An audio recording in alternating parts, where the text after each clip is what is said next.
Hello everyone, this is Dushyant Singh and welcome to Adhyayan Adda the GS world. Static GK का यह दूसरा session है और पिछले क्लास की तरह इस सेशन में भी हम साइंस के कुछ मोस्ट इंपॉर्टेंट क्वेश्चंस को डिस्कस करने वाले हैं, साथ साथ उनकी एक्सप्लेनेशन भी देखेंगे।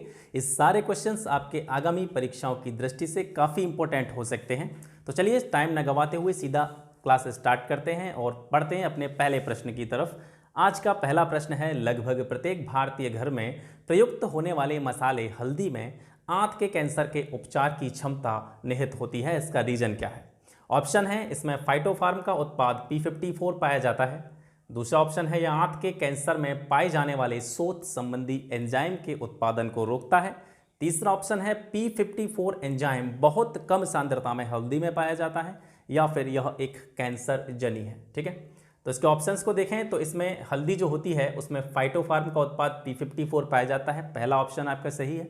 इसके साथ साथ आंत के कैंसर में पाए जाने वाले शोथ संबंधी एंजाइम के उत्पादन को भी हल्दी रोकती है, ये भी सही है। इसके साथ साथ P54 एंजाइम जो हल्दी में पाया जाता है इसकी सांद्रता बहुत कम होती है, बहुत कम सांद्रता में ये हल्दी में पाया जाता है। इस प्रकार से ये तीनों ऑप्शन आपके सही हैं और आपका सही ऑप्शन हो जाता है ऑप्शन नंबर बी, 1, 2, 3। ठीक है, बढ़ते हैं अगले प्रश्न की तरफ। निम्नलिखित में से कौन सा पौधा बायोडीजल पौधा है? पहला ऑप्शन है गुग्गुल, दूसरा है रोशा घास, तीसरा है रतनजोत और चौथा है जावा घास। कौन से पौधे से बायोडीजल बनाया जाता है? तो इसका सही आंसर है आपका ऑप्शन नंबर सी, रतनजोत। रतनजोत को ही जेटरोफा भी कहा जाता है और इसी जेटरोफा पौधे के बीजों से बायोडीजल बनाया जाता है। इसकी थोड़ी सी एक्सप्लेनेशन देखते हैं। रतनजोत का जो पौधा होता है इसके पौधे से बायोडीजल या जिसे जैव ईंधन भी कहते हैं वो प्राप्त किया जाता है। रतनजोत के बीजों से उत्पादित जो बायोडीजल होता है उसमें सल्फर नहीं होती है, सल्फर मुक्त होता है। इसके साथ साथ इसकी क्वालिटी ये भी है कि ये धुआं बहुत कम फेंकता है। इसके साथ इसको हम कह सकते हैं कि ये इको फ्रेंडली डीजल होता है। जो बायोडीजल है ये इको फ्रेंडली है, पर्यावरण के लिए काफ़ी ठीक रहता है। और इसका एक उपयोग ये भी है कि इस डीजल को यूज करने से कोई इंजन होता है उसकी लाइफ जो है नॉर्मल कंडीशन से करीबन 7 से 8 गुना बढ़ जाती है।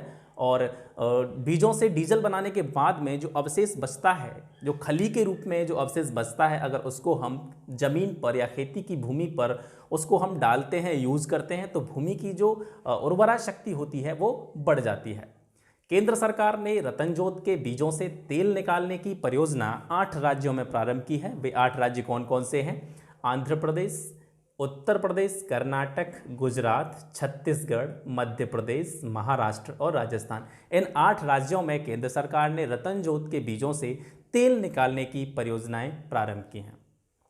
इसके साथ साथ ऑस्ट्रिया और निकारागुआ ये ऐसे देश हैं जहां भारत से पहले भी इस बायोडीजल को यूज किया जा रहा है।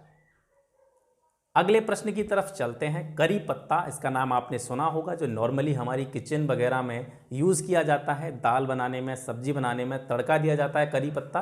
तो जो करी पत्ता है वो भारत का देशज है और फार्मास्यूटिकल्स कंपनियां जो हैं, जो दवाइयां तैयार करती हैं, मेडिसिन बनाती हैं, फार्मास्यूटिकल कंपनियों के लिए कई अरब डॉलर के उत्पादन की क्षमता रखता है। इसका जो यूज़ किया जाता है वो किस रोग के इलाज के लिए किया जाता है? पहला ऑप्शन रक्तचाप, मलेरिया, मधुमेह या क्षय रोग। ठीक है, तो इसका जो करी पत्ता है, करी पत्ते का यूज किया जाता है मधुमेह रोग के इलाज के लिए। ठीक है, यानी डायबिटीज़ के इलाज के लिए। अब इसकी एक्सप्लेनेशन को थोड़ा देखते हैं। ब्रिटेन के चिकित्सा वैज्ञानिकों ने करी पत्ते में घातक मधुमेह बीमारी के इलाज के गुण होने का दावा किया है। उन्होंने ये दावा किया है कि करी पत्ते में कुछ ऐसी प्रॉपर्टीज़ होती हैं जिनसे मधुमेह या डायबिटीज़ की मेडिसिन बनाई जा सकती है। मनुष्य के शरीर में इंसुलिन नामक हार्मोन की अगर कमी हो जाती है तो क्या होता है, जो बॉडी होती है हमारी वो ग्लूकोज को पचा नहीं पाती है। ठीक है, और इससे जो ब्लड होता है बॉडी में उसमें ग्लूकोज की मात्रा बढ़ जाती है और इसी से क्या हो जाता है, हमें मधुमेह या डायबिटीज़ रोग हो जाता है। ठीक है, तो यहाँ से एक प्रश्न आपको ये भी मिल जाता है कि मधुमेह रोग जो होता है वो किस हार्मोन की कमी से होता है? तो डायबिटीज़ इंसुलिन नामक हार्मोन की कमी से होता है। इसके साथ साथ इंसुलिन अन्य कारणों इसके साथ साथ जो डायबिटीज़ होता है, मधुमेह होता है, वो अन्य कारणों से भी होता है, जैसे मोटापा भी डायबिटीज़ का एक बेहद प्रमुख कारण है। इसके साथ साथ ये जेनेटिक भी होता है। अगर पहले से ही आपके जो माता पिता हैं उनमें अगर डायबिटीज़ की संबंधी कोई भी बीमारी है, डायबिटीज़ जैसे कोई लक्षण है, तो हो सकता है वो संतान में भी आ सकते हैं। ये जो है जेनेटिक प्रॉब्लम भी होती है। इसके साथ साथ असंतुलित भोजन करने से या फिर टेंशन लेने से, तनाव लेने से, इससे भी डायबिटीज़ बीमारी हो सकती है। दूसरे ऑप्शन में दे रखा था ट्यूबरकुलोसिस या टीबी। तो टीबी जो होती है वो ट्यूबरकुलोसिस नामक जीवाणु से फैलती है और एक प्रकार का संक्रामक रोग है। वहीं मलेरिया के बारे में बात करें तो मलेरिया रोग जो है मादा एनाफिलीज मच्छर के काटने से क्या होता है, हमारी बॉडी में प्लाज्मोडियम परजीवी पहुंच जाता है। जब मादा एनाफिलीज मच्छर हमको काटता है तो क्या होता है, हमारी बॉडी में जो ब्लड है उसमें प्लाज्मोडियम परजीवी पहुंच जाता है, जिसके कारण मलेरिया रोग पैदा हो जाता है। भारत में 1953 में मलेरिया उन्मूलन कार्यक्रम भी चलाया गया था। इतनी सारी जानकारी आपको इस एक प्रश्न से मिल जाती है। बढ़ते हैं अपने अगले प्रश्न की तरफ। सीबक थॉर्न का एक पेड़ होता है, इसके जो फल होते हैं वो बेर टाइप के होते हैं, बेर जैसा फल होता है सीबक थॉर्न का। तो सीबक थॉर्न के पेड़ के जो बेर होते हैं उसमें विटामिन और पोषक तत्व प्रचुर होते हैं। चंगेज खान ने इसका प्रयोग अपनी सेना को ऊर्जस्विता करने के लिए, यानी अपनी सेना की एनर्जी को उन्नत करने के लिए किया था।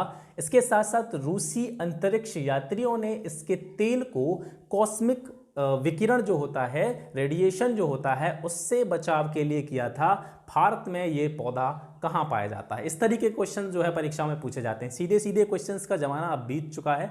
अब बिल्कुल स्टैटिक क्वेश्चंस नहीं पूछे जा रहे हैं, क्वेश्चंस को काफ़ी घुमा फिरा के पूछा जा रहा है। उसका एक एग्जाम्पल आपको ये स्क्रीन पर देखने को मिल सकता है। ठीक है, तो जो सीबक थॉर्न का पेड़ है वो कहाँ पाया जाता है? नागालैंड में, लद्दाख में, कोडाई कनाल में या पांडिचेरी में? तो भारत में ये जो पेड़ है ये लद्दाख में पाया जाता है।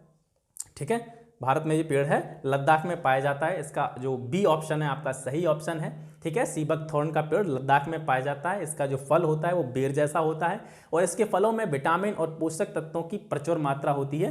प्राचीन काल में चंगेज खान ने भी अपनी सेना को एनर्जी देने के लिए इस पेड़ के फलों का यूज़ किया था। इसके साथ साथ रसिया के जो अंतरिक्ष यात्री हैं वो इस तेल को किसके लिए यूज़ किए थे? कॉस्मिक विकिरण से बचाव के लिए। ठीक है, तो भारत में इसकी अवस्थिति कहाँ पर है? लद्दाख में।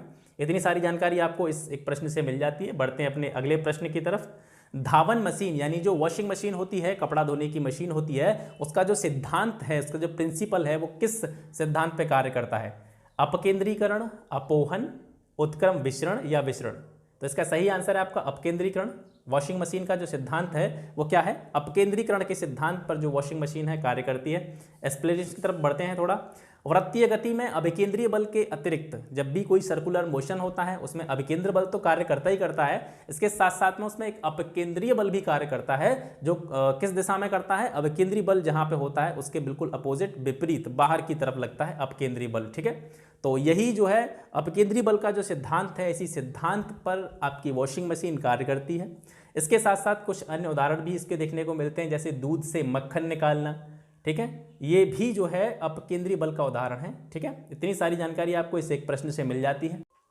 बढ़ते हैं अपने अगले प्रश्न की तरफ।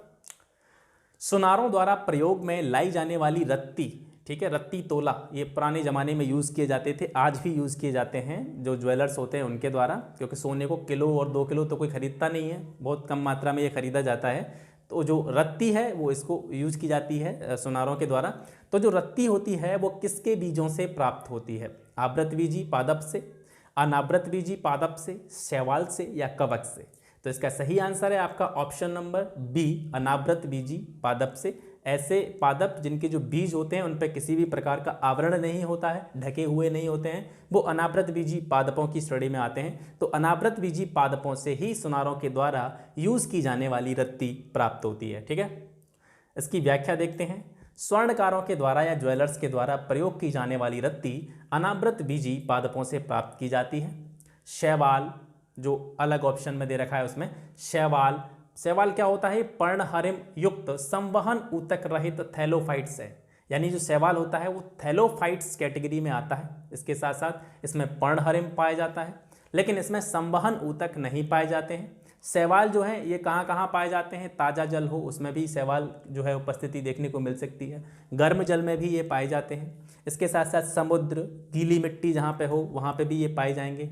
पेड़ों के तनों या चट्टानों में भी शैवालों की उपस्थिति देखने को मिलती है। शैवाल नॉर्मल लैंग्वेज में आप कह सकते हैं, जो हम सामान्य बोलचाल की भाषा में यूज करते हैं, काई जिसको बोलते हैं। आपने तालाब वगैरह, नदी वगैरह, उसमें हरी हरी परत देखने को मिलती है, वहाँ पे आपने देखा होगा। इसके साथ साथ जैसे पेड़ होते हैं, बरसात के दिनों में उन पेड़ों के तनों पर आपने देखा होगा कि हरा हरा एक पदार्थ जमा हो जाता है, वो शैवाल का ही एक रूप होता है। कवक जो होते हैं, कवक भी पर्णहरिम तथा संवहन ऊतक रहित थैलोफाइट्स होते हैं। ये भी थैलोफाइट्स की कैटेगरी में आते हैं और इनमें भी तना, जड़, पत्ती, ये सारी चीज़ें नहीं होती हैं। ठीक है, इतनी सारी जानकारी आपको यहाँ से मिल जाती है। अपना अगला प्रश्न देखते हैं। अगला प्रश्न है मैचिंग से संबंधित, सुमेलन से संबंधित।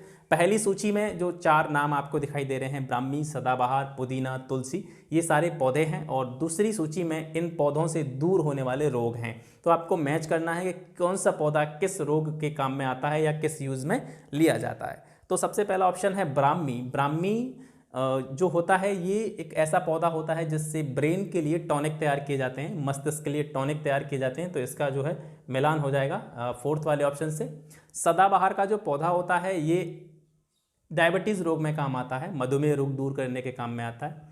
पुदीना होता है जो वात हरने के कार्य में आता है, और तुलसी जो कफ वगैरह हो जाता है उसके लिए यूज की जाती है। तो ठीक है, ये यहाँ से मैच हो गया और इधर से आप स्क्रीनशॉट ले सकते हैं इसका। यहाँ से आप सीधे सीधे देख सकते हैं, ब्राह्मी जो है मस्तिष्क के टॉनिक के रूप में, सदाबहार जो है मधुमेह दूर करता है, इसके साथ साथ पुदीना जो है वात हर के रूप में यूज किया जाता है, और तुलसी कफोत्सारक के रूप में यूज की जाती है।